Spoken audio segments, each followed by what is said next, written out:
Set విచారణపై heroine Charmi అభ్యంతరం వ్యక్తం చేస్తూ హైకోర్టులో వేసిన పిటిషన్పై వాదనలు పూర్తయ్యాయి.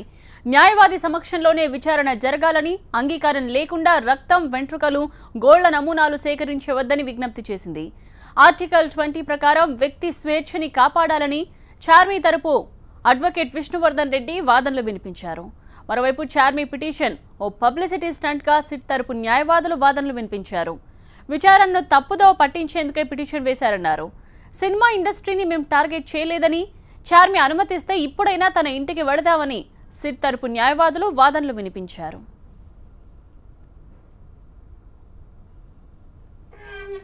బ్లడ్ శాంపిల్స్ ఇవ్వడం చార్మికి ఇష్టం లేదన్నారు.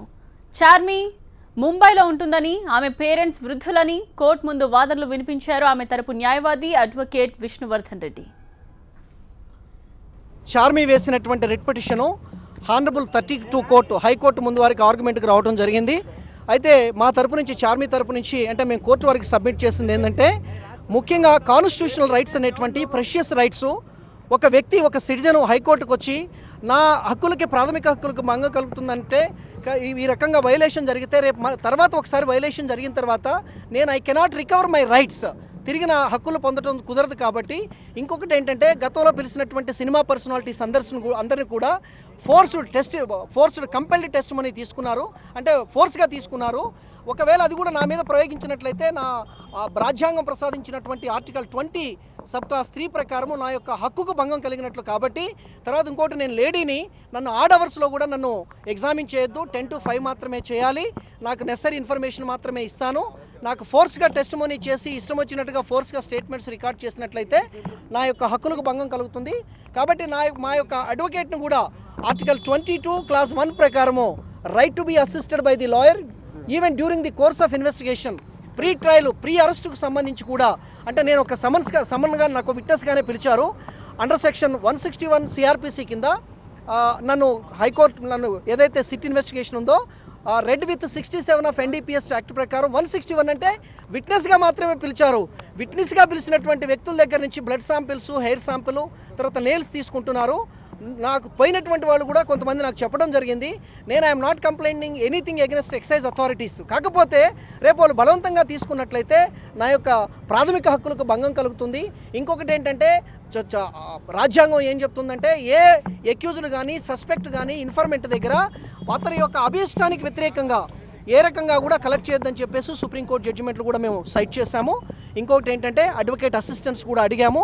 ఎందుకంటే ఎక్యూజ్డ్కి ఇస్తున్నప్పుడు, ఒక వ్యక్తి కస్టడీలో ఉన్నటువంటి ఎక్యూజ్డ్కే అతని యొక్క ప్రెజెన్స్లో కస్టడీ చేయండి అని చెప్పేసి మెజిస్ట్రేట్ కోర్టు ఆర్డర్ ఇస్తున్నప్పుడు, నేను బీయింగ్ ఏ ఓన్లీ విట్నెస్ కాబట్టి నాకు ఏంటంటే అక్కడ ఒక ఎన్వైరన్మెంట్, పోలీస్ ఎన్వైరన్మెంట్ ఉంటుంది కాబట్టి, సో అటువంటిది ఒక పోలీస్ స్టేషన్, నాకు ఫ్రీడమ్ ఉండదు అక్కడ, సో కంపల్షన్స్ ఉంటాయి.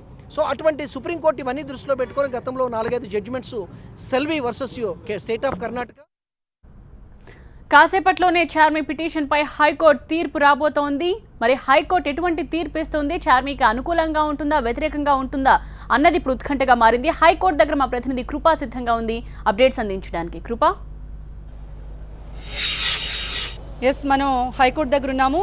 చార్మి పిటిషన్ వేశారు.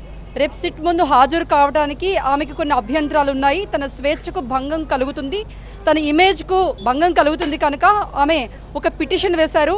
చార్మి తరపున విష్ణువర్ధన్ రెడ్డి వాదించారు. అయితే 2:30కి తీర్పు రావాలి, కాకపోతే 3-4 మధ్యలో తీర్పు వస్తుంది అంటున్నారు. ఇప్పటి వరకు అయితే తీర్పు రాలేదు. ఇక చార్మి పిటిషన్లో పేర్కొంది, రేపు తను అంటే సిట్ ముందు హాజరు కావడానికి ఎటువంటి అభ్యంతరం లేదు, సిట్ ముందు విచారణకు రావడానికి తాను సిద్ధం అని చెప్పింది చార్మి. కాకపోతే 10 o'clock నుండి 5 o'clock తను ఒక అన్మ్యారీడ్ విమెన్ కాబట్టి తను అవివాహిత. సో 10 గంటల నుండి 5 గంటల మధ్యలో మాత్రమే విచారించాలి, అంతకు మించి అంటే లేట్ నైట్ 5 దాటితే విచారించకూడదని ఆమె పిటిషన్లో ఒకటి పేర్కొంది. 2, తన వెంట ఒక న్యాయవాదిని కూడా లోపలికి అనుమతించాలి.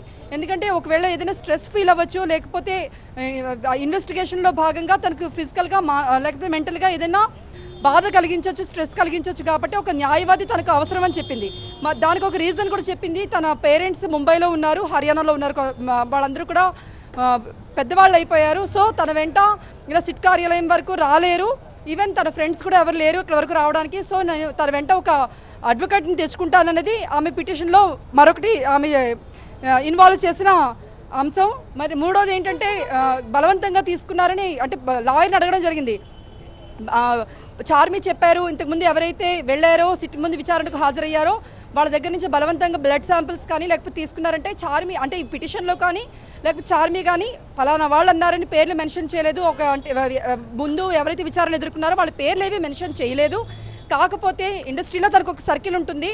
సో దాని ప్రకారం ఏదైనా అమ్మాయి విని ఉండొచ్చు. కాకపోతే దీనికి మాత్రం అంటే బ్లడ్ శాంపిల్స్ ఇవ్వడానికి ఒప్పుకోనని చెప్పేసి ఆమె ఆ పిటిషన్లో కూడా చెప్పింది. మరి ఈరోజు అంటే రేపు విచారణ తర్వాత అంటే ఇప్పుడు తీర్పు రాబోతుంది. మరి తీర్పు ఏమొస్తుంది, లేకపోతే రేపు చార్మి సిట్ కార్యాలయం వద్దకు వెళ్ళి అటెండ్ అవుతుందా, లేకపోతే సిట్ వాళ్ళు అంటే సిట్ అధికారులు కూడా ఆమె ఎక్కడ పిలిస్తే అక్కడికి వెళ్ళి విచారణ జరుపుతామన్నారు. సో చూడాలి. అది మరి కాసేపట్లోనే చార్మి పిటిషన్ పై హైకోర్టు తీర్పు రాబోతోంది. మరి చార్మి పిటిషన్ పై హైకోర్టు ఎటువంటి తీర్పు ఇస్తుంది అన్నది ఉత్కంఠగా మారింది. వేచి చూద్దాం.